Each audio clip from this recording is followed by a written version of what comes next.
Detroit Lions fans, Calvin Shepard is the motherfucking GOAT. Like, what are we talking about? What are we talking about? Subscribe. Think about becoming a member. All of the things. Tampa Bay Buccaneers game. Steve, I don't know where you want to start. Obviously, you know where I want to start. How you feeling? About what, the Mumford and Sons concert that was at Little Caesars Arena? Like, I thought it was a hell of a show. I don't know why they'd have it on the Detroit Lions game day, but I mean, William, I don't know where to start. I am losing my voice. I was voicing my displeasures with the referees and some of their decisions, but I don't know if there's enough game balls to go around for Dan Campbell. I don't know if he had to go to Dick's Sporting Goods and buy some more footballs, because that whole secondary question mark going in. I didn't know that we had primetime Richard Sherman out there. I mean, you couldn't tell the difference. Couldn't tell the difference between some of those cornerbacks and prime Richard Sherman. I mean, it's just where it was. Lockdown, absolutely lockdown. I apologize. My voice is an absolute mess. That might have been one of the best Detroit Lions defensive performances I've ever seen, William. One of the best against a very, very, very capable opponent. Yeah. Yeah. Steve, I gotta tip my hat to Coach Shep. I gotta keep saying it, because there were some things that I saw. And Coach Shep found a way to hide some things and get a lot of things done. This was a special performance by the Detroit Lions defense, but I think an even more special performance by Coach Shepard. Sometimes you use the analogy of playing left-handed. I almost want to say he was playing with no hands, because that secondary, no starting corners, no starting safety. The first safety that you call off of the bench didn't have him either. We had dudes that have barely been on this team for in Moulette, 2 weeks or something like that. Yeah, he hasn't been on a team long, and everybody else has been bouncing on and off the team. Shoot, a couple seasons ago, my man Nick Whiteside was strapping it up to go play against Grand Valley State, in the GLIAC, and now he's on primetime Monday Night Football, representing for Saginaw Valley. This is crazy, Steve. This is crazy. This is special. This was awesome. I'm glad we were there to be a part of it. I truly believe, like, I don't know we'll see another defensive performance like that. Like, we had some major question marks going in. When you're down in all-pro safety ×2 with Brian Branch being suspended, you're down both starting corners against Baker Mayfield, who's playing at an MVP caliber as of today.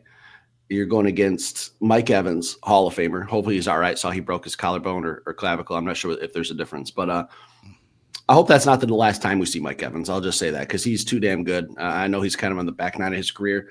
I don't know if that's a season ender for him. Hope he comes back. Hope the hell he comes back. But this Detroit Lions defense, I've been racking my brain the whole car ride home. Like, I just can't find a game that was better coached with less cards in the deck than what we just watched tonight. Like, everything was flawless. I don't even have any gripes defensively. Seemed like, especially in the fourth quarter, when they're kind of fighting for their lives on offense, and we just kept getting them into 4th and 4, 4th and 8, and they just barely get it. But I knew it's borrowed time. If we keep putting them in these 4th down situations, it's going to be a wrap, and that's eventually what happened, Will. To be honest, I think we should have had more turnovers. That might be the only gripe I have, a couple dropped interceptions, but I'm not going to cry over spilt milk when I saw a performance like that. Absolutely beautiful. 10 out of 10. 10 out of 10, Will. Steve, you said you don't know if you'll see another defensive performance like the one you saw today? With us being handicapped, suspensions, people being hurt, I hope not. Okay. With that caveat, because I was going to say, if he can do this with second teamers, what can he do when he's full complement? Like, what's going to happen when we're all gelled up and he's full complement? Because we're finding out some things. Listen, we're going to stay on this defense. I got to talk about Derek Barnes. The secondary, yeah, tip my hat. You guys did a phenomenal job, especially for being second teamers. But Derek Barnes played all over this defense. I think we got to start having a conversation about the importance level of Derek Barnes. He played on the interior of the defensive line, spying Baker Mayfield, sometimes rushing the passer, sometimes dropping back and just spying him, kind of a secondary blitz sometimes as well. He also lined up on the edge in blitz. He also lined up at off-ball linebacker. Steve, the dude is playing all over the place, forcing fumbles, ripping balls out of people's hands, batting down footballs. Derek Barnes is playing like maybe he should be in that all-pro conversation to me. And I don't know if I'm putting too much sauce on it, but when I'm talking about a guy that can be all over a defense like that, when I'm talking about a guy who can pass rush and play off-ball linebacker, I don't think that there's a lot of those guys in the NFL. A lot of people were surprised when he got that 3-year contract extension and thought, why? And I said, why wouldn't he? I asked why as well. Why just 3 years? Why not 5? Mm-hmm. I think he's a piece that I don't want to play with without the rest of the season. I'll say he is vital. Him, Jack Campbell, Aiden Hutchinson, Brian Branch. Don't hold back. What were you going to say? What were you going to say? Because I feel like you didn't give us all of it. I wanted to say, and I took it back. It was like coming out, and then I had to take it back. I almost said that he's the most important piece on defense. I don't know if I can go that far. It's floating around my mind, Steve. It's floating around my mind.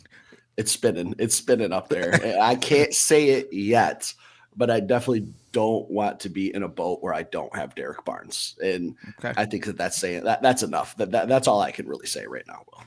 Yeah, I'm not going to say it either, but I'll say it was also because I would normally I would be ready to drop a "Are you nuts" on you, but it's floating around my mind today as well. When I'm looking at him rushing from the interior, rushing from the outside, spying the quarterback, playing off-ball linebacker. Listen, Aiden Hutchinson is an absolute freak, and he is a pivotal piece of this defense, but he's not playing off-ball linebacker. And for those of you that are going to get the comments and say, well, sometimes Aiden drops back in the coverage and he's got interceptions.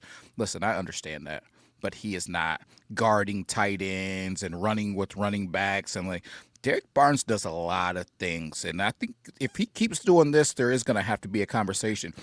Steve, I looked at the football field today, and I thought to myself, I was sitting in a space to where I was like, Alex Anzalone is the best linebacker on this team a year ago. That's where my mind was 1 year ago.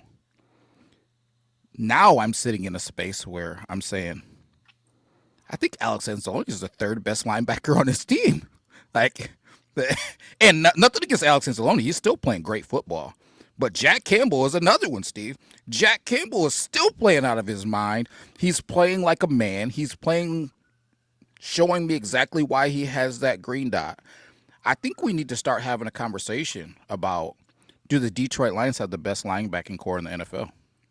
I don't see how you can say that they don't. And to be honest, we didn't even really talk that much about our linebacking core going into the season. It was just kind of questions about Jack's defense, a lot of comments that was made about the coaching staff. But just looking at the box score, I see Jack Campbell tied with the lead again and in total tackles with Eric Hallett. And I don't remember this, but Jack Campbell had a sack tonight. Was I too busy? Mm-hmm. Was I too busy indulging in an adult beverage at that time? Because I just don't remember it. But I don't know. I definitely didn't get up to go to the bathroom, so I must have been when I was grabbing a beer. I don't know. Credited with a sack, 8 tackles, 3 solos, 1 sack, 2 tackles for loss, heat-seeking missile.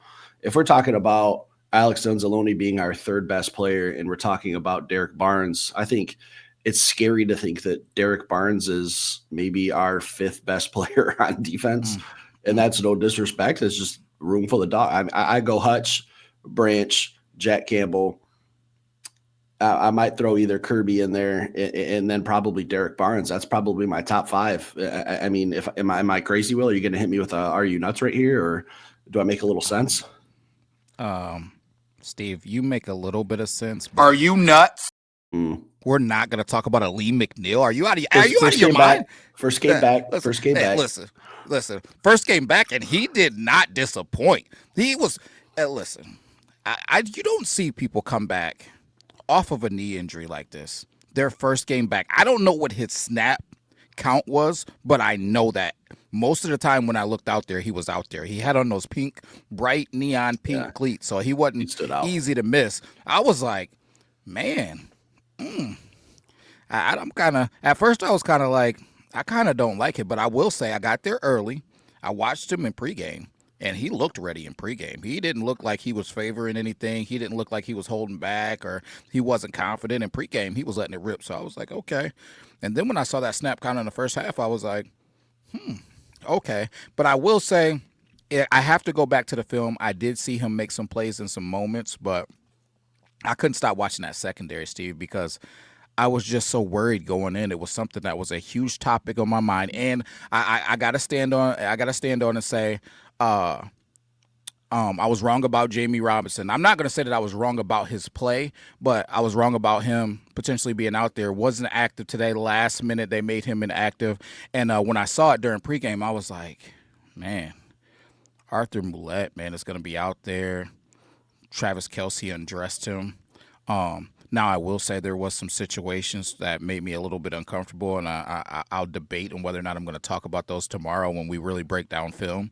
But it's all the more reason why I'm so impressed with Coach Shep, man. Coach Shep did something special with guys that couldn't just go and do things at an elite level. Those guys they're NFL players. There's things that they do well, but to me, the difference between a solid or good NFL starter in the NFL and a guy who is a special teamer is those guys have something that they do really, really well at least. Like I can play man, but I'm not good at zone, or I can play zone and I'm not good at man, or I can play both but I can't tackle. Those guys are missing something. That's why they're not starters.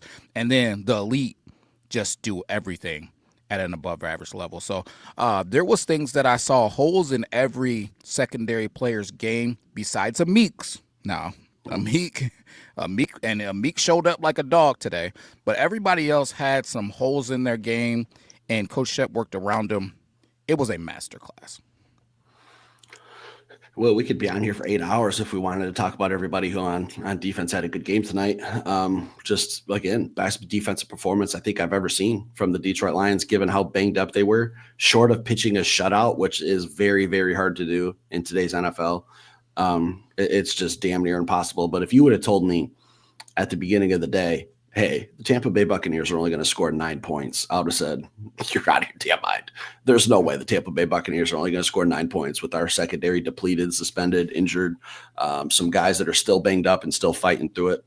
Absolutely dominating performance today. No disrespect to Aaron Glenn, who coached his ass off last year, but I think we upgraded at DC. I think that the jury can close out on that one, and we don't have to worry about it anymore. I'm just thoroughly impressed, Will. I really don't have any complaints other than a couple more interceptions or turnovers. I think we could have, really just stuck it to them a little bit harder. But 10 out of 10, no complaints for me. Yeah, I'm right there with you, Steve. And I don't believe you have. I know I haven't seen the locker room speech after the game, so I have no idea who got the game balls. But if Coach Shep didn't get a game ball, Coach Campbell, we're gonna have war crime. It's an absolute war crime. I need Congress to get together and do something to Dane Campbell and throw him in prison if Coach Shepard doesn't get a game ball. That's an absolute war crime if it doesn't happen. Yeah. So I agree. Offensively, Steve, where you at? What you thinking? How you feeling? Jahmyr Gibbs cannot run through school zones because he runs too fast. That's all I got. Yeah. Listen, I had loaded up. I was actually making it on the way home, just a Jahmyr Gibbs speeding ticket, because that dude, he was out of control. It was shout out to my daughter, man. My daughter Jordan's first game. We got the extra ticket this year so we can make sure that we cycle all the kids to games, especially she goes to every game from now on. No more cycling. It's yeah. I said that on the way home. I said you same clothes, same seats, whatever you guys had for snacks has to happen again. I'm all about superstitions. So she's all like, because we sit near the family section and everything. So she was all like, enamored with, hey, that's Jared Goff's wife. Hey, that's Amon St. Brown's girlfriend. Hey, that's she's looking at all those people, whatever. So then she has her select players that she liked, Gibbs being one of her favorites. So when Gibbs scored a touchdown, darn near directly in front of her, she was losing her mind, man. That's a moment that I'll never forget. She was so pumped, man. And then it was a nice long touchdown. He's breaking away. It was just all of the things, man. It'll definitely be a moment that we'll never forget. But back on topic, yeah, Steve. He's special fast. I think he should have scored on that reception that he had. Instead of cutting back, he kind of danced a little bit and kind of depended on that block being a pancake block or running around it, and he got tripped up. But he's just freaky fast. I'm trying to do the math on how many total yards he had tonight. 136 rushing and 82 receiving yards, 218 total yards. Couldn't stop him. Absolutely couldn't stop him. To be honest, looking at this offense, I thought at halftime I was a little nervous because I was like, man, Tampa Bay is still within striking range. They're still hanging around. We should have put them away a lot sooner. I thought at halftime, at a minimum, that game should have been 24-0 or maybe 24-3. I felt like we didn't close the door on them completely. Couple turnovers, some tacky stuff that I don't want to nitpick on tonight. Some minor penalties that kind of killed some drives, but other than that, I just felt the offense dominated in the first half. We still left a lot of points on the board, but Jahmyr Gibbs is the talk of the town tonight. Like over 200 yards. Finally got to see him featured in the pass game. He was unstoppable. 3 catches, 80 yards, averaged 27.3. Carrying the ball, 17 carries, 136 yards, 8 yards per carry, 2 touchdowns, 78-yard home run. Special night for the Detroit Lions running back. Yeah, I think he put a stamp in, again to be one of those top 3 running backs in the league, because I know there was some questions. Well, I shouldn't say I didn't have questions, but there's been some questions put out on Twitter, and even people have added me talking about some. Yeah, I mean, you said you think he's the best running back in the league, and then he ain't really doing nothing this year like to be the best in the league, and blah blah blah. I'm like, okay, I get it. I still think he's the best in the league, and that's even with me wanting to start games with Demo. I don't want to start games with Demo because I think that Jahmyr Gibbs is bad. I just think that it's going to set up Jahmyr Gibbs even better, and it's going to start our team off better. We're going to start off punishing defenses. If I absolutely only had Jahmyr Gibbs, I would not cry. I would not be upset. I would not be worried. It just so happens we have an absolute beast in Demo on our team. So all respect to him still, man. And I would still like to see him start football games. I would still like to see him come out and punch people in the mouth, and at the beginning of football games, and punch people in the mouth at the end of football games. So, no disrespect to Demo as we're talking about Gibbs, man. Demo is still a dog. He's still a beast, and still have all types of respect for him. Jahmyr Gibbs just has some God-given ability that it makes Special him speed. like. Yeah, you said this. And to me, it's not only the speed; it's the change of direction, it's the stop and go, it's the he. When he took off, Steve, and I wish Jordan was down here. When he broke free, and he got past the linebackers, I grabbed her shirt. I was like, "Here we go, here we go, here we go, here we go." And then you know the rest. We talk about it with him and Jameson Williams all the time. If they get free, you're not worried about them getting caught from behind. They're not gonna have to do the weave like David Montgomery was trying to do to kind of zig and zag his way there. No, it's over once they get out in front of everybody. I'm not going to let it go unnoticed that Jared Goff rushed for 7 yards on 2 carries either. I will not absolutely let that go without being talked about. Just an offensive weapon, Jared Goff. I thought that wasn't Josh Allen. That wasn't. I heard a small rumbling from Section 139 calling him Jared Tebow. I don't know who it was, but he looked very handsome looking guy. I'll just say that. Respect. Yeah, I was watching Sunday Night Football the other night. It was the Falcons and the 49ers, and obviously the showcase was Bijan Robinson and Christian McCaffrey. And it was like, it wasn't jabs at Detroit, but I took it as a jab because we're a Detroit fan. They just kept saying, yeah, these are the best 2 running backs in the league, bar none. And I just kept thinking, that's like very disrespectful to Jahmyr Gibbs to just completely write him off and just hand it to Bijan Robinson and Christian McCaffrey, who's, he's probably the trendsetter of receiving running backs. One of them, he's great, Hall of Famer for sure, no doubt about it. But to just lump just those 2 into the greatest category in the game today, I was just like, man, are you guys just forgetting that the Detroit Lions play football anymore and that we have a running back that's pretty damn special too? Like I kind of took it a certain type of way. Will, I'm not going to lie to you, but it was 2 teams that I'm not worried about. I know what we have here in Detroit. You know what we have. We have the best 1-2 punch. That one punch being Jahmyr Gibbs, and he hit that punch today. and it was a knockout blow. The Buccaneers were never recovering after that run, and I just felt like, damn, like that's only, I think that was in the third quarter, if I'm not mistaken. I can't remember. Maybe it was right before halftime, but I just kept thinking, I think Jahmyr Gibbs is going to have 350 all-purpose yards tonight. Like, yeah, that's the kind of game it was shaping up to be. Yeah, it was, man. It seemed like every time he touched the ball, he was doing something special. But I will agree with you. And we don't get too negative on the post game shows, especially after a victory. But I will agree with you and say I feel like we left a lot out there. I feel like this could have been a rout. It could have been really, really ugly for the Tampa Bay Buccaneers. So that is something that we just definitely got to take a look at tomorrow. But tonight, all I'm going to do is smile and be happy that we got the victory. And there wasn't, while I did have a level of discomfort going into halftime, I will say that, Steve, because I'm like, man, we're just letting Baker hang around. And I don't like that. Scary.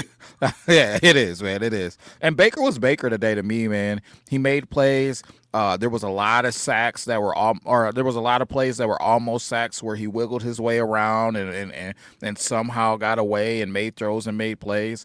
So still hats off to Baker. Nothing but respect for him, man. But Coach Shep, man, he just dialed him up. I'll be honest, I thought Baker overthrew a couple touchdowns too. So I'm not going to say he played a perfect game, but it seemed like, yeah, when Baker Mayfield, or there's just certain quarterbacks in the league where you're like, dang, like we've been dominating on defense. Our offense is kind of not doing what they're supposed to do or what they're capable of, I should say. You don't want certain quarterbacks just hanging around, because what was the score at halftime? Let me double check. It was 14-3. That is still a ball game. I feel like if that game would have been 24-0, 24-3, maybe it's over and we can leave early and hit the casino possibly on the way out. But that wasn't the case, because Baker's just dangerous. He's just one of those guys where if he's in striking distance, if his defense makes a stop or a turnover or something and he gets the ball on a short field, it's a whole different ball game. So our defense just said, no, we're going to play complimentary football today. We're going to just go out there and shut the door on anything the Buccaneers want to do. We'll bend but don't break. We'll give up a couple fourth downs, but that's not a recipe for success to keep getting into 4th and 4, 4th and 8s and being successful. And eventually we just close that door on them. So defense absolutely dominating. Absolutely dominating. Well, what else you got for tonight? Anything? Worries, Steve. I got some worries, and I got some. Well, I shouldn't call it worries. I'll tell you this: I don't want to be Brad Holmes right now, and the reason why I say that is, after this defense played absolutely out of their mind, there's going to have to be some decisions that got to get made. Man. We're going to go into this bye week, and people are going to get healthy. We're going to get Brian Branch back. Hopefully, we're going to get Kirby Joseph back. TA is going to be back at some point. DJ Reed's coming back. Steve. Nick Whiteside played his butt off. Yeah, Rodrigo as well. But I'm like, Nick Whiteside played his butt off, man. Obviously, Rock Yassine's been doing his thing. We know what a Meek is. I thought, honestly, Harper played good football today, Steve. I don't know. Hallett played some ball, man. I think it was the first or second play. I think it might have been the first play of the game. He came in on a run fit and had a nice tackle, man, and he was just looking – he was looking like a tough football player, man. He wasn't looking like a liability out there. And now all these guys got film, so if you put them on a practice squad, somebody can swoop in and grab them. It's going to be some tough decisions and some games that are going to have to get played by Brad Holmes, and I don't envy him in doing so, because if you put the wrong guy on a practice squad, it's going to be similar to us when we're stealing people off of the practice squads, putting them on the active roster.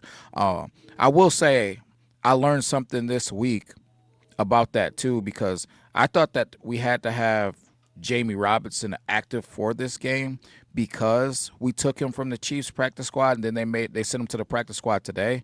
So that is something that I'm going to keep an eye on from now on, and I need to polish up on that aspect of it, because I was wondering too, could they still activate Kendall Fuller today? So I was kind of looking to see what they may or may not do with Kendall Fuller today. I was going to see if they were going to be last minute.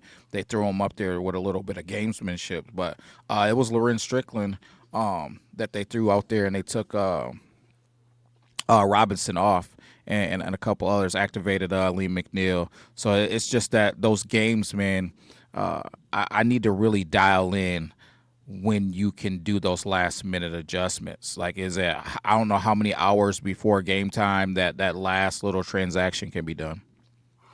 Yeah, I'm not sure. I always thought it was the same. Like if you took a player off a practice squad, you had to bring him to the active roster. So I don't know. We'll have to touch up on that rule, or someone can leave it in the comments and let us know what that is. But we'll do the homework on it, because that's something that I was not aware of either. That whole waiver thing is kind of weird. It's like I feel like you get a good handle on it, and then the NFL changes a rule, then it's completely different. You forget about it. Kind of like, I don't know, some of the challenges today were a little, what are we doing here? Like, what's going on? Baker was definitely sacked. Forward progress was don't get me on the refs again. Will, you got anything else for tonight? No, I don't, man. It was I will say that even change in our favor was kind of the weirdest thing that I've seen. Never seen before. We don't get calls. Yeah, well, I don't even think, and we'll talk about it some more tomorrow, but I didn't even think that you could challenge the spot. All we could do was challenge whether it was a catch. So I'm assuming that during the challenge of whether or not he completed the process of the catch, they saw that he was short. So I just the gamesmanship of that. I want to dig into some of that tomorrow. But yeah, it was interesting. You could challenge NFL the doing spot. Alliance. Go ahead. You could challenge the spot of a ball, but when they said that the Lions were challenging, they worded it so weird. Like the Lions are challenging a reception or something like that. I was like, we know he caught it. That's not what we're talking. He was fourth down, 4th and 4. He got 3.5. That's not 4. He's short. So let him have his catch. We'll take the ball. I don't know. Yeah. Poorly. We'll clean up and brush up on some of the, I don't know, terminology. That's a lot to dive into if we're trying to get into the head of a simple-minded referee. I don't know, Will, but a lot to dive into. Yeah, it'll be interesting. Stick around. Hit that like button. We'll be back with another show. Peace.